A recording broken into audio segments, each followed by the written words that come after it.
നമ്മളിപ്പോൾ കാട്ടിലെ അമ്പലത്തിലോട്ട് പോകാൻ പോവാണ്. അപ്പോൾ ദേവിയുടെ ദർശനം നേരിട്ട് കാണാം. അത് നമുക്ക് കാട്ടിലെ അമ്പലത്തിൽ വെച്ച് കാണാം. ഓക്കെ. ഹലോ ഫ്രണ്ട്സ്, അപ്പോൾ ഇന്ന് ബൈക്കിലാണ് നമ്മൾ ഇവിടുന്ന് യാത്ര തിരിച്ചിരിക്കുന്നത്. നമ്മൾ നേരെ ഇവിടുന്ന് പതാരം വഴി പോകാനായിരുന്നു ഉദ്ദേശിച്ചിരുന്നത്. പക്ഷേ ലാസ്റ്റ് നിമിഷത്തിൽ അത് ക്യാൻസൽ ചെയ്ത് നമ്മൾ കൊമരഞ്ചിറ കാരൂക്കടവ് പാലം വഴിയാണ് പോകുന്ന സമയത്ത് ആ പാലത്തിൻ്റെ സൈഡിലുള്ള വ്യൂ അടിപൊളിയായിരുന്നു. അത് കഴിഞ്ഞ് നമ്മൾ നേരെ പോയിക്കൊണ്ടിരുന്നപ്പോൾ വെളുത്തമണൽ വഴിയാണ് പിന്നെ നമ്മൾ പോയത് ആ ക്ഷേത്രവും ക്ഷേത്രക്കുളമൊക്കെ കണ്ട് ആസ്വദിച്ച് അങ്ങനെ പോയിക്കൊണ്ടിരുന്ന സമയത്താണ് റെയിൽവേ ക്രോസ് വന്നത്. റെയിൽവേ ക്രോസ് ഗേറ്റ് അടവായതുകൊണ്ട് നമ്മൾ കുറച്ച് നേരം അവിടെ സ്റ്റക്കായി നിന്നു.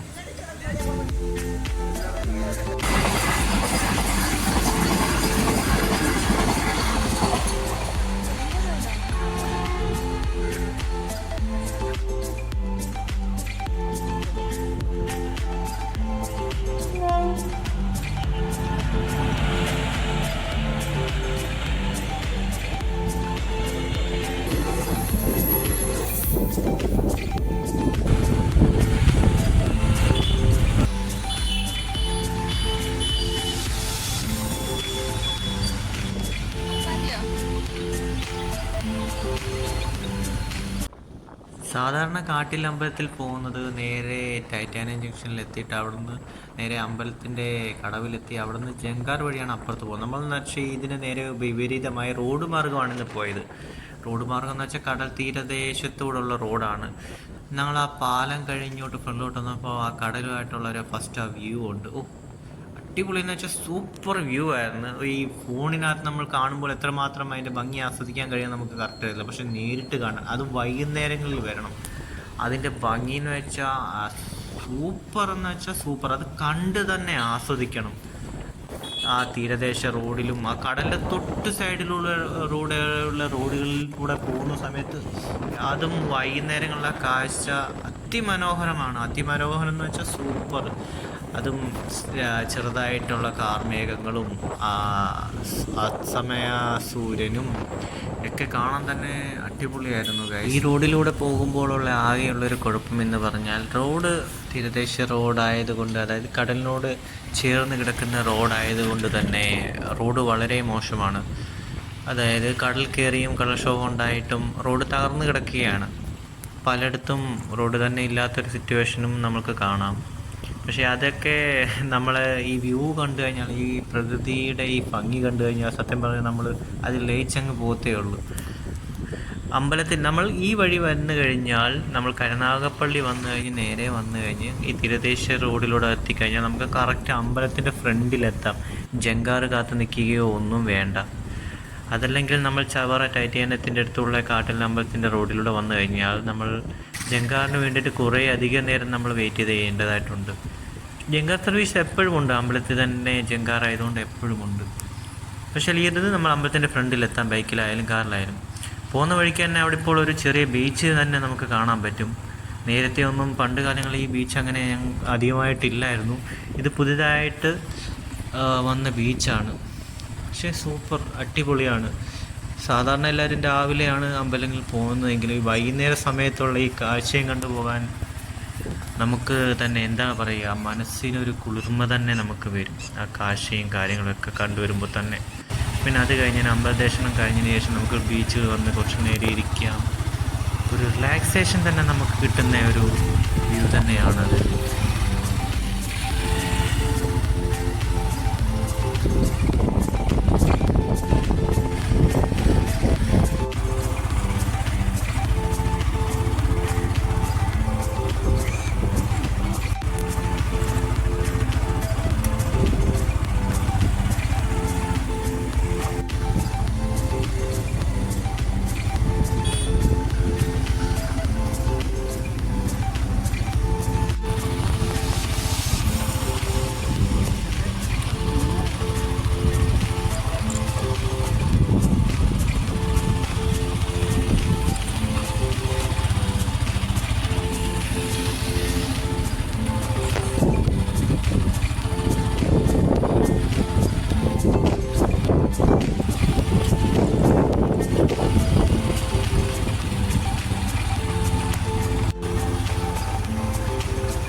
കാട്ടിലമ്പലത്തിലോട്ട് വരുമ്പോൾ ഈ വ്യൂ മറക്കരുത്.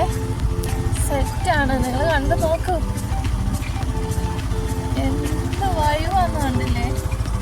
ആസ്വദിച്ച് മനസ്സ് റിലാക്സ് ആയിട്ട് വരാൻ പറ്റിയ സ്ഥലമാണ്. നമ്മൾ ഈ ഒരു ബൈക്ക് എടുത്തിട്ട് ഇങ്ങനെ അങ്ങ് വരാം. വിഷമമൊക്കെ തോന്നിയാൽ ഈ റോഡും ഈ വ്യൂവും സംഭവം സെറ്റാ. ഇങ്ങോട്ട് വരുമ്പോൾ ഇവിടോട്ട് വരാൻ മറക്കരുത്.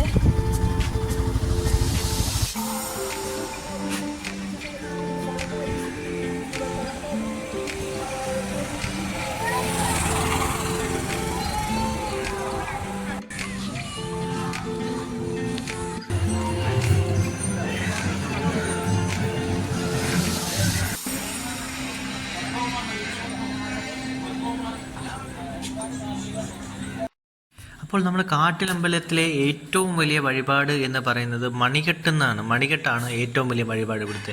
അതായത് ആ പേരാലിന് ചുറ്റും 7 വലം വെച്ചതിന് ശേഷം നമ്മൾ ആഗ്രഹിച്ച കാര്യങ്ങൾ, നമ്മൾ ഇഷ്ടമുള്ള എന്ത് കാര്യമാണോ ആ കാര്യം നമ്മൾ 7 വലം വെച്ച് പ്രാർത്ഥിച്ചതിന് ശേഷം ആ പേരാലിൽ കെട്ടിക്കഴിഞ്ഞാൽ നമ്മുടെ ആഗ്രഹം സാധിക്കും എന്നാണ് ഇവിടുത്തെ ഐതിഹ്യം.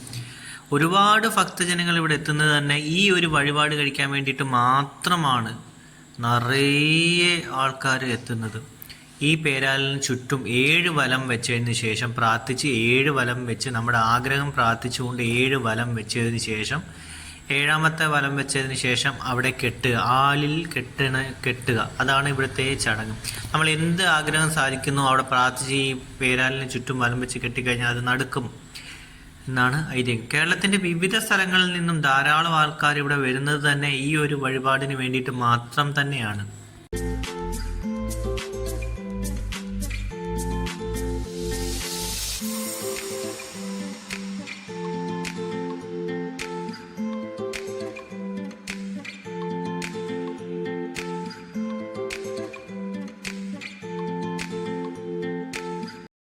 അതുപോലെ തന്നെ ഇവിടുത്തെ മറ്റൊരു വഴിപാടാണ് ദേവിക്ക് പൊങ്കാല അർപ്പിക്കുന്നത്. അത് നമ്മൾ ഇഷ്ടമുള്ള ഉദ്ദിഷ്ടകാര്യ സിദ്ധിക്ക് വേണ്ടിയിട്ടാണ് ഈ പൊങ്കാല അർപ്പിക്കുന്നത്. അതുപോലെ തന്നെ പല കാര്യങ്ങൾക്കും വേണ്ടിയിട്ട് നേർച്ച ചെയ്തിട്ട്, അതായത് ദേവിക്ക് നേർച്ച ചെയ്തിട്ട് ഇവിടെ വന്ന് പൊങ്കാല അർപ്പിക്കുന്നവരുണ്ട്. അങ്ങനെ ഒരുപാട് ഭക്തജനങ്ങൾ പൊങ്കാലയ്ക്ക് വേണ്ടിയിട്ട് തന്നെ വരുന്നുണ്ട് ദിവസവും. ഇത് ഒരു ദിവസത്തെ കാഴ്ച മാത്രമല്ല.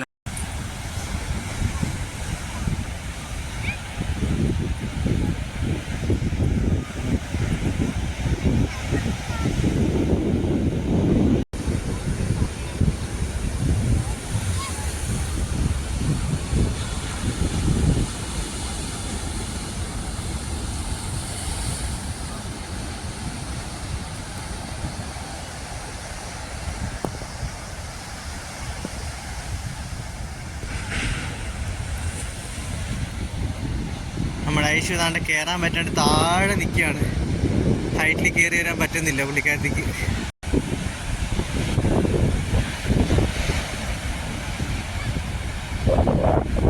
ഒരാൾ താണ്ട് പതുക്കെ കയറി വരുന്നുണ്ട് മേളിലോട്ട്. വലിയ പാടാ, നല്ല ഹൈറ്റാണ്, ഇച്ചിരി ബുദ്ധിമുട്ടാണ്.